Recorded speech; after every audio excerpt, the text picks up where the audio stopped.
Coming up on today's episode of Airborne-Unlimited, Colorado Pilots Association rallies the troops. Gravity Industries jet suits race for first time. Registration still open for Air Race Classic.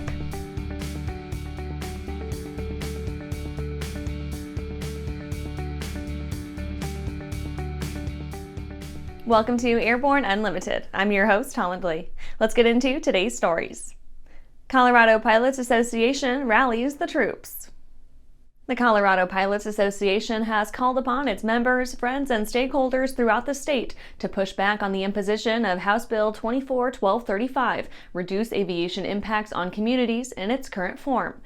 They contend that the, quote, bill would be bad not just for Colorado aviation, but as a precedent nationwide, end quote, thanks to stipulations that are decidedly unfriendly to aviation as a whole.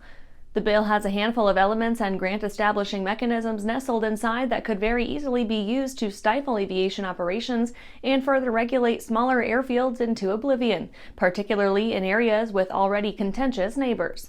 What's slightly odd is that the association isn't quite hoping that everyone comes together to fight off the bill's passage, instead hoping for a strange approach. They would like everyone to push for the bill to be amended and not opposed. Quote, CPA is supporting CABA in its efforts to amend the bill, and we believe those efforts are working, but we won't know how well until at least March 1st. The bill is tentatively scheduled to be heard on the afternoon of March 6th before the Transportation, Housing, and Local Government Committee. And after the break, Tamarack Aero clears name after NTSB reversal. A special month is coming to Sun & Fun's 50th fly-in celebration. Multi-platinum singer Dylan Scott. Out here living my best life, yeah. Dylan Scott with special guest Sarah Evans. Ponytail girl grown up to be a woman, now she's gone in a blink of an eye. Get your tickets now. Be a part of the kickoff celebration for Sun & Fun's 50th fly-in. Gonna fly SNF.org. Well, hello, fellow pilot. I'm John King. And I'm Martha King. You know, we've all had our flying lives disrupted lately. Well, King Schools is here to help you stay up to date with courses that you can access on your desktop, iPad, or iPhone. If you'd like a refresher or just want to expand your aviation horizons, we have a course for you. So head over to kingschools.com/rusty today for details.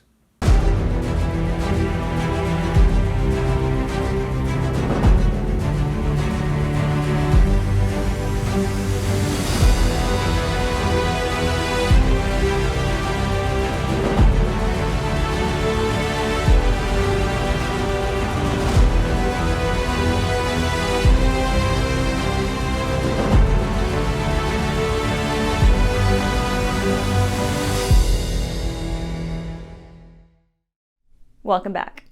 Now let's take a trip around the patch for some shorter stories. Tamarack Aero clears name after NTSB reversal. Tamarack Aerospace Group has highlighted an NTSB reversal of a finding that blamed the manufacturer for an accident that occurred with a modified Cessna Citation 525 in 2018, acknowledging the firm's submitted evidence.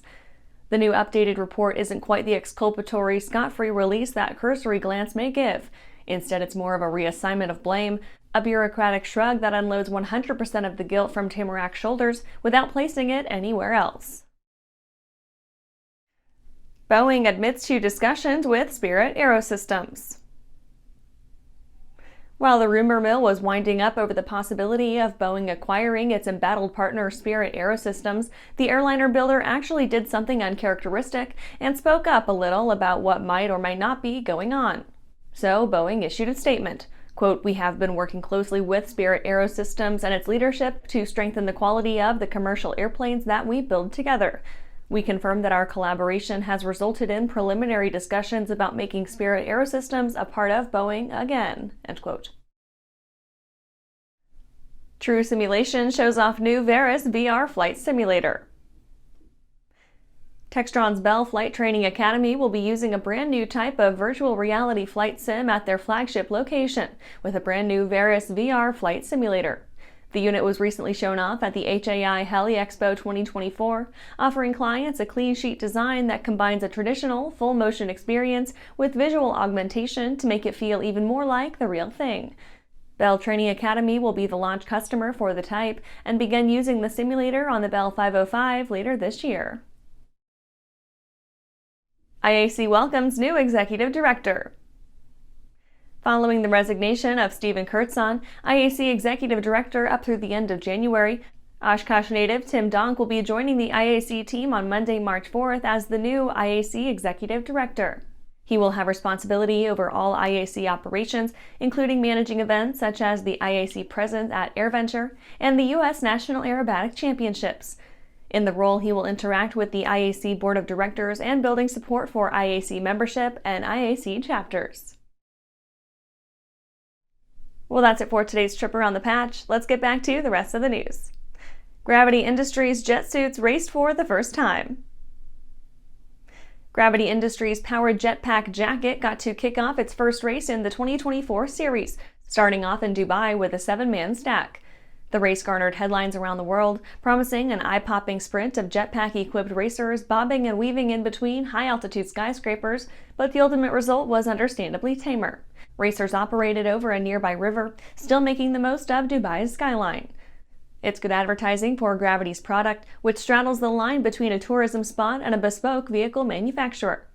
Gravity's thruster backpack and hand engines combine to provide the kind of mobility imagined by sci-fi jetpacks, referred to in company press as a jet suit today, though custom jackets can be purchased for something north of £380,000 in the UK. Each of the racers sported one of these 1,500 horsepower suits in the first race of the series. The jet suits have scarcely been around for a handful of years, much less been available to toil away in practicing day after day. The result was a somewhat underwhelming race to those wanting aggressive action out of the gate, but a promising concept to those who can look past the current state to what it could be one day. And after these messages, registration still open for Air Race Classic.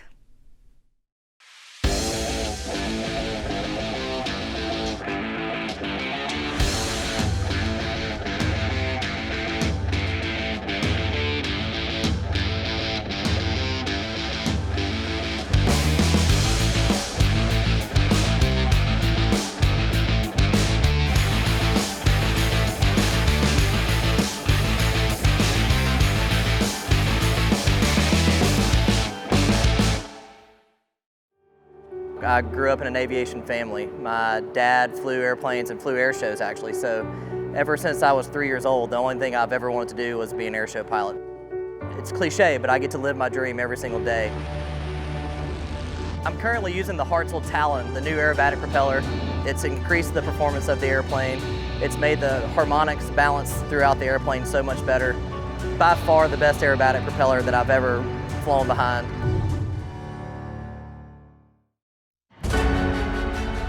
For over 30 years, the massive Sport Plane Resource Guide has provided expert, credible information, evaluations, and critical analysis of all that the sport aviation world has to offer. The all-new digital Sport Plane Resource Guide is coming with extensive multimedia features that are constantly updated, an even more comprehensive online guide to all things sport aviation. Available soon. www.sportplane.com. Welcome back. Registration still open for Air Race Classic. Women from across the country and around the world will take off on June 18th from the Southern Illinois Airport in Carbondale, Illinois, as they strike out on a 2,628 statute-mile competition across 11 states. They'll pull into the station a few days later on Friday, June 21st, when they show up at the Northern Colorado Regional Airport in Loveland, Colorado. It will make the 47th year the Air Race Classic has been open since getting its start as the Powder Puff Derby or Women's Air Derby in 1929. That inaugural race included Amelia Earhart and 19 other women as they raced from Santa Monica, California to Cleveland, Ohio. This year, the grid will celebrate the 95th anniversary of that historic competition. Entries require at least 2 female pilots flying a naturally aspirated piston-powered aircraft, with registrations due by March 31st. Teams will have to sport at least a PPL and 11 hours of PIC time to qualify, with one pilot boasting a minimum of 500 hours PIC or a current instrument rating on their ticket. Additional female teammates can join, who must each hold a student pilot certificate.